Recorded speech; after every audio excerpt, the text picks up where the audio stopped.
박현경 기자의 인사이드 아메리카. 최근 식당들에서는 음식을 서로 나눠 먹는 손님들이 많아지자 이를 막기 위한 방법을 고심하고 있습니다. 일부 식당들에서는 그에 맞춰서 메뉴를 다시 개발하는 분위기입니다. 이 어린이들의 스마트폰 사용을 제한하는 잠금 주머니가 전국 학교에서 인기를 끌면서 이 주머니를 개발한 스타트업이 쾌재를 부리고 있습니다. 박형영 기자. 네, 안녕하십니까. 네, 이 식당에서 요리를 서로 나눠 먹는 것을 막기 위해서 이 식당들이 여러 전략을 쓰고 있다고요. 네, 월스트리트저널이 어제 이 식당들이 여러 방법들로 당신이 요리를 나눠 먹는 걸 막고 있다 이런 제목으로 관련 내용을 전했습니다. 네. 보다 많은 손님들이 에피타이저부터 앙트레, 이 주 요리까지 쉐어하면서 식당들은 메뉴를 다시 개발하고 있다는 그런 내용이었는데요. 이 기사는 월스트리트저널에서 가장 관심이 많은 뉴스 1위에 꼽혔고요. 또 댓글도 1000개 이상 달리는 등 네티즌들은 뜨거운 반응을 보였습니다. 음식 나눠 먹기에 관심이 그렇게 쏠렸답니다. 네. 그 손님들이 식당에 가서 음식을 나눠 먹는 거 그거는 뭐 예전보다 더 많이 늘어났나요? 식당에서 요리를 쉐어하는 경우가 전보다 얼마나 늘어났는지 네. 정확한 자료는 나오지 않았습니다만 지난해 외식한 사람들 5명 가운데 1명꼴은 주 요리를 서로 나눠 먹은 것으로 나타났습니다. 시장 조사업체 데이터센셜에 따르면 그렇게 나왔습니다. 지난해 전체 21% 다이너들이 6개월 이내 식사 비용을 낮추기 위해서 앙트레를 서로 나눠 먹었다고 밝혔습니다. 또 과반인 58%는요. 앞으로도 계속해서 그렇게 쉐어할 것이라고 전했습니다. 아니 그래도 이 식당 입장에서는 손님들이 와서 요리를 너무 적게 시켜놓고 이 음식을 나눠 먹으면 얄미울 수밖에 없지 않겠습니까? 아무래도 매출이나 뭐 수익률 그런 것에 직접적인 영향을 미칠 수밖에 없으니까요. 그렇죠. 식당 입장에선 그런 손님들이 달갑지 않을 수밖에 없겠는데요. 식당들은 힘들어진다고 실제로 토로했습니다. 네. 제임스 비어드 재단의 앤 맥브라이드 프로그램 부사장은 요리를 적게 시켜서 나눠 먹고 또 식당에 오래 눌러 앉아 있고 술은 시키지 않고 이렇게 한다면 비싼 인건비 등 지출을 상쇄하기 지금은 어려운 상황이라는 점을 지적했습니다. 실제로 이 재단에 따르면 올해 식당 거의 절반가량은요. 평균 계산서 가격이 1년 전에 비해서 낮아졌다고 합니다. 그렇군요. 그리고 전체 절반을 좀 더 넘는 식당들은 수익이 줄었다고 밝혔고요. 이런 와중에 최신 소비자 물가지수 CPI에선 지난달 외식 비용이 그 이전 1년 동안 5.3%가 오른 것으로 나왔습니다. 결국 손님들은 식당에서 음식 가격이 비싸지다 보니까 좀 덜 시켜놓고 그걸 이제 쉐어하는 것이고요. 네. 식당에서는 이제 식자재비와 또 인건비는 높아졌고 그걸 다 가격 인상에 포함시키지도 못했는데 손님들이 와서 적게 주문하고 나눠 먹음으로써 어려움을 호소하는 그런 분위기입니다. 네. 그래서 결국 이제 식당들에서는 적게 시키고 나누어 먹는 손님들을 막기 위해서 이제 전략을 쓰게 되겠네요. 네, 가끔 일부 식당들에선 뭐 네. 인원수당 메뉴 1개는 무조건 시켜야 된다 이렇게 하는 거 들어본 적 있긴 한데요. 네. 대체로 식당들에서 그렇게 대놓고 쉐어하는 걸 금지하고 싶어 하진 않는 편입니다. 네. 네. 최대한 가급적 젠틀하게 그리고 미묘하게 바꾸는 전략으로 대응합니다. 예를 들어 한 입에 먹을 수 있는 그런 메뉴들을 추가시키는 건데요.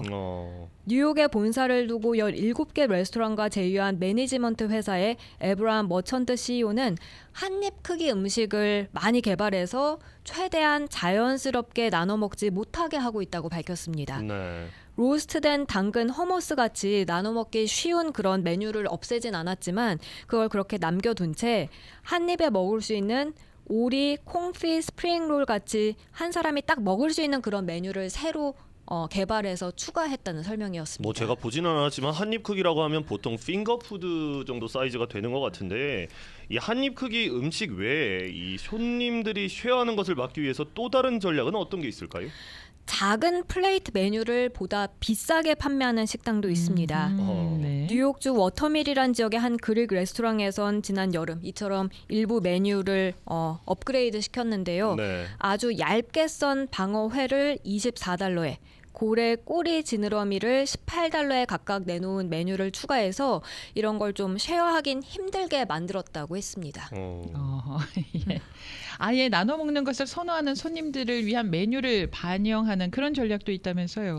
네, 나눠 먹겠다는 손님들을 위한 메뉴를 추가시키는 건데요. 네. 앞서 언급한 이 그릭 레스토랑에선 모든 회 샘플러를 85달러에 주문할 수 있도록 했습니다. 아. 나눠 먹기 쉽게. 네네. 그리고 예전에는 큰 접시에 랍스터 파스타가 60달러였는데 지금은 아예 이걸 나눠 먹으라고 해서 접시로 130달러에 내놓고 있습니다.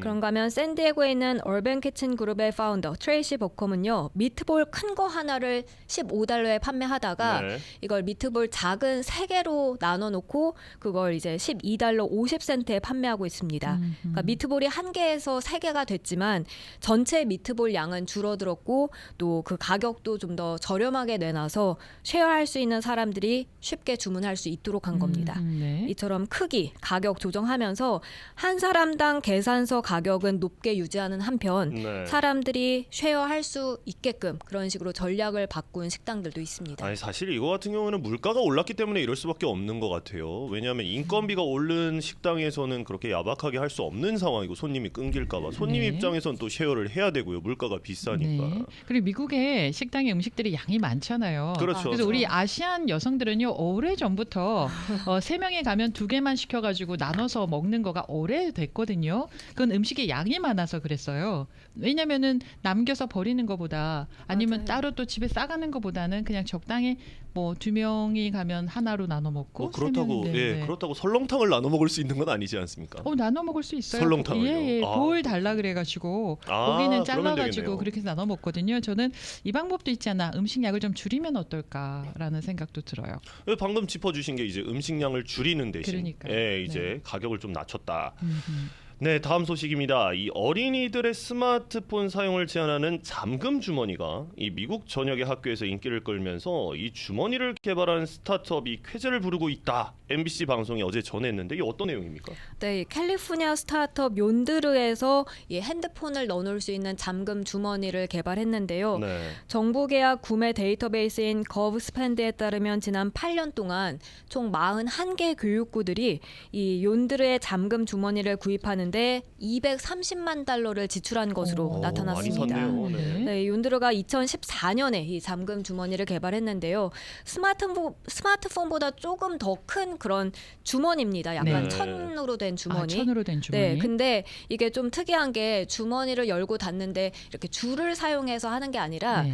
자석 장치가 있어요. 아, 특수 자석이 네. 되어 있어서 예. 이걸 이렇게 열고 닫는데 좀 조작을 어렵게 만들었습니다. 처음에는 이게 학교보다는 라이브 공연 등에서 휴대전화 사용을 제한하는 용도로 많이 주목받았습니다.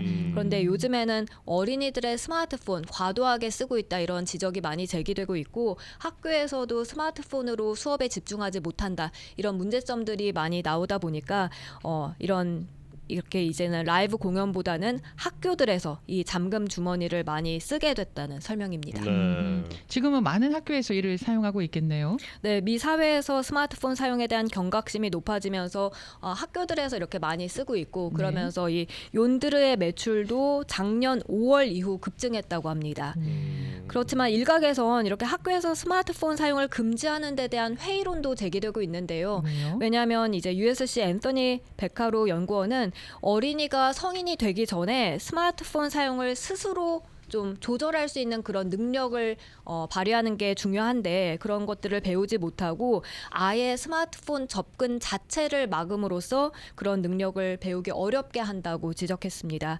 그리고 일부 학생들은 이제 그 학교에서 스마트폰을 딴 데 쓰는 게 아니라 그런 집단 괴롭힘, 뭐 왕따 이런 증거물 모으는 데 쓰기도 하고 요즘에 학교 총격 많이 일어나고 있지 않습니까? 그렇죠. 네. 그런 데 있어서 대응하는 데 매우 유용하게 쓴다면서 이런 욘드르 관련된 청원까지 추진하는 분위기입니다. 뭐 저는 사실 뭐 부모가 돼본 적은 없지만 방금 그 말에 동의하는 것은 네. 이 하지 말라고 억지로 막아놓으면 그게 언젠가는 뚝처럼 터지기 마련이거든요.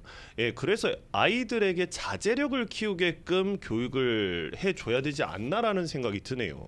그런데 저는 이건 좋은 장치일 수도 있겠다 싶은 게 수업 시간에만 수업 시간에만 이 잠금 주머니 안에 넣고요. 뭐 노는 시간이라든지 다를 때 필요할 때는 또 사용을 하고, 그다음에 학교에서의 생활이 하루 종일은 아니니까 학교에서는 이런 방법으로, 또 집이나 그러니까 학교를 떠나서는 또 자율적인 방법으로 그 두 가지를 다 병행하면 좋지 않을까 싶기도 하거든요. 선생님 일이 굉장히 많아지겠는데요. 네. 넣었다 뺐다 해야 되니까요. 네. 아, 넣었다 뺐다를 이제 교육을 시켜야 되는 거죠. 수업 종치기 전에 시간이 되면은 한국처럼. 네, 종치기 전에 주머니에 넣는 거를 이제 훈련을 시켜야 되겠죠. 네. 네, 참 부모 되는 길이 어렵게. 선생님 입장에서는요, 이렇게 미국 학교는 막 혼내거나 이런 거가 좀 어렵잖아요. 그렇죠. 자율적인 네, 거니. 네. 공간이니까. 그래서 어떤 선생님들 휴대폰을 사용하고 있는 걸 봤는데도 그냥 넘어간대요. 그게 막 시끄러워지는 게 싫어서. 박형희 기자는 좀 어떤 생각이십니까?